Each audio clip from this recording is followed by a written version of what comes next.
Everybody, how are you? Saturday morning here in Long Beach, and this video is going to be in our series on Denver, or Venver, whatever you want to say.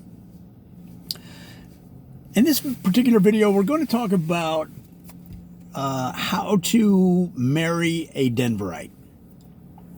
That's the topic. That'll be the focus of the discussion, but you could also use these tips and information and guidance on just dating, just trying to date a Denverite, and then you can determine later if you want to move them into the marriage category. But so the main thing if you're a young man, young woman, middle-aged man, middle-aged woman, older man, older woman, it doesn't matter. At all ages, the key to marrying a Denverite is first determining if they're a flatlander or a jagged edger, because there are certain characteristics of each. And if you don't know what I mean, Denver itself is on the flatlands, and a jagged edger is a mountain-dwelling Denverite. Well, you say, well, Denver technically is not in the mountains, right? But you could say its western edge is, and for this discussion, we're going to consider jagged edgers as a bona fide Denver category. And like I said in the other video, the flatlanders tend to be a little bit more cosmopolitan, a little more educated, a little less practical, and probably you could say they are taking more mood altering and mood regulating pharmaceuticals. Jagged edgers are tougher, more gritty, more loyal, perhaps less educated. Not perhaps, they're less educated overall on average. Jagged edgers are the mountain dwelling folk, is what I'm talking about. They're more heavily armed, but they're also kinder and easier to approach in terms of friendliness. They're friendlier. So once you've kind of focused on which one you want, see, this is what's important. Focus on which one you want, or at least keep in mind that those two categories as you're meeting different people. And then beyond that, the thing to remember about a Coloradoan in general, so this would have the general things to keep in mind when trying to marry a Denverite is the overall umbrella of Colorado, because you want to appeal to their frontier spirit.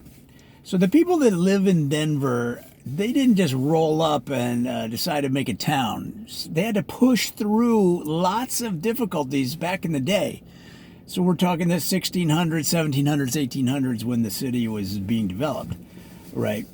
If you look at the songs of John Denver and his grandfather, who founded the town and named it after himself, you know, there's a lot of tales of stick-to-itiveness, of sacrifice, of patience, of empathy, right? And so those are the kind of things you're going to run into when you date somebody from Colorado in an effort to marry them.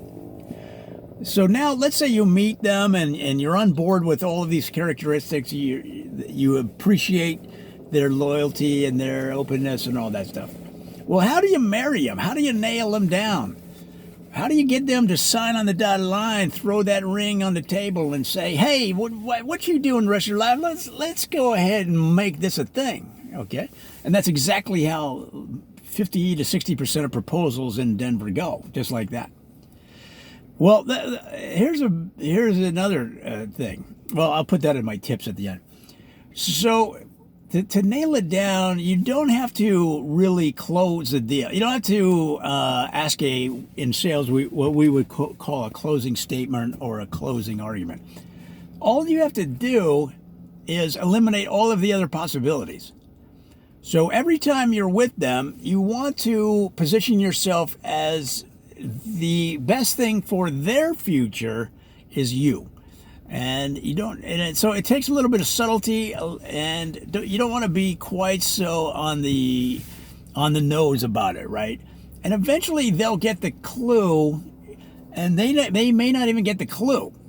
They're just going to eventually fall into your trap.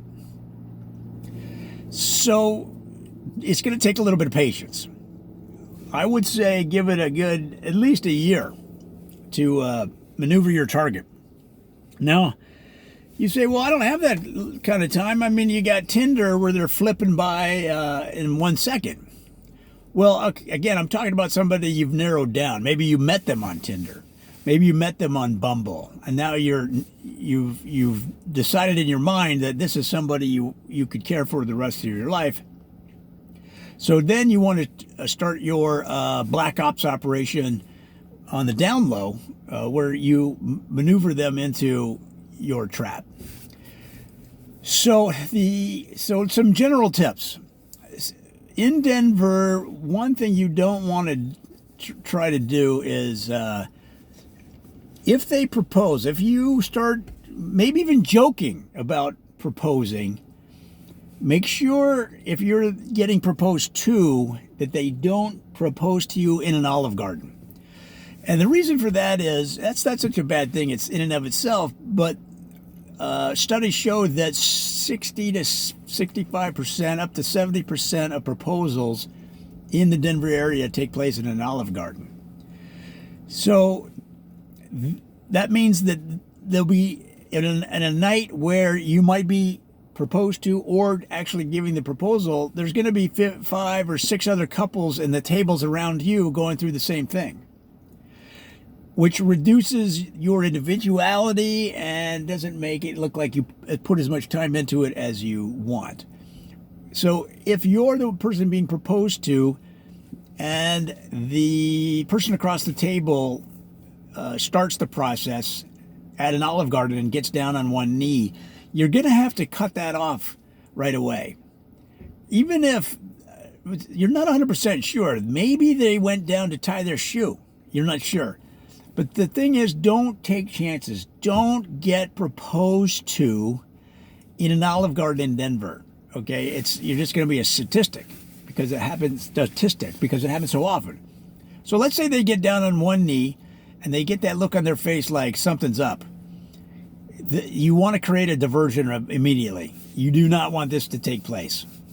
So what you want to do is start sobbing uncontrollably and run for the door. Just run for the exit, because it's really the only way to cut off the process, and then run to the car. You could scream, I guess. That might be a little too dramatic, but just start crying and run. And do it as soon as possible so that nobody else around you determines that this person was going to propose to you and that you're responding to the emotion, or that you might potentially say no, right? You don't want any of that. So you might want to practice at home. As soon as you see them go down on one knee, maybe you don't have to cry right away, but just go, I'll be right back, and run for the exit. You might even have to run through the kitchen at the back of the Olive Garden and run out and run to the car. And you might even want to do some wind sprints in the morning before work just to get the conditioning down, right? Because that is going to be bad. You're going to have to, if you were to suddenly look down at your phone to check the weather and you look back and they're in full one knee position with a ring in a box in their hand, whoa, you waited too long, guys. So, and I'm assuming most of these people being proposed to are women. So but it doesn't matter if you're being proposed to as a man or a woman. Just run. Because you could come up with some other ideas.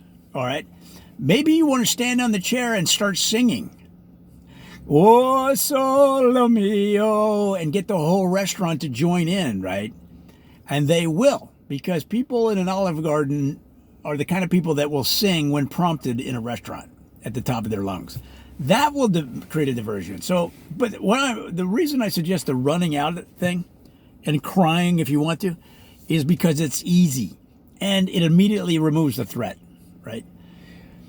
So well, let's say you're a young woman and you want the guy to propose to you, just not in the Olive Garden. Well, then you want to start suggesting romantic spots around Denver, okay? And there are plenty. There are plenty of romantic spots around Denver for you to get proposed to. Now, some people suggest the Riverwalk. Go down to the Riverwalk and stand on the side of the river with one way to do it maybe is to have a team of photographers ready to go, and they're all dressed up as street characters. So one guy looks like a street sweeper, one woman over here looks like a window washer. They all fit into, one looks like a vendor, a hot dog vendor, and you just continue to mill around, and then it looks like they're going to propose to you. Then all of a sudden they jump out of their roles and into their photography role. So the hot dog guy, he's got a camera hidden in a hot dog bun. The window washer, her window washing squeegee is actually the boom microphone for a video camera that she has in her cleaning kit. Okay, and then so now you're Instagram ready, and you have all of the shots that you need to create lasting memories. And the reason that you know that they're potentially going to do that is you've maneuvered them and worked on them for months, and then when you go down there to the Riverwalk at the Denver River, and the romantic spot downtown, beautiful buildings, music in the air, playing those old John Denver songs over the city intercom like they do every night. It's all prepared. It's all in the air. There's a very good chance that they're going to pop the question right there. So, guys, I hope some of this helps. It takes a little bit of, the word is skullduggery. It takes a little bit of, some people might call it manipulation. I call it strategy and tactics, S&T, all right? And a lot of patience. This is where people go wrong. They want it to happen right now. So sometimes people will say, "When the hell are you going to ask me to marry you?" And that's not. You don't want that coming out at the movies, right? During the previews, that's not going to help. So be patient. Continue to maneuver them into different situations that would engender a proposal. Have some photographers in costumes, indiscreet, undercover, ready to go, so you can put that up on the gram, and then get ready for a lifetime of happiness and gaining weight. I hope that helps. If you have any questions, comments, leave them on the YouTuber, leave them on the Twitter, and I'll talk to you.